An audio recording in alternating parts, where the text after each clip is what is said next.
ആ, എന്തായാലും നീ ഇറങ്ങുമല്ലേ, എനിക്ക് കൂടി ഒന്ന് പുറത്തു പോകണം.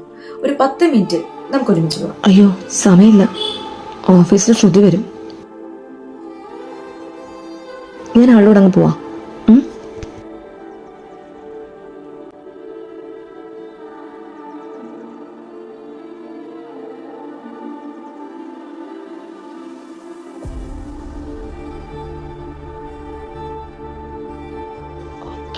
പോട്ടെ മോളെ, വൈകിട്ട് കാണാം.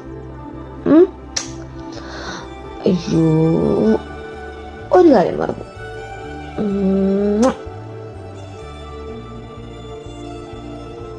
അപ്പൊ ശരി, പോട്ടെ, ടാറ്റാ.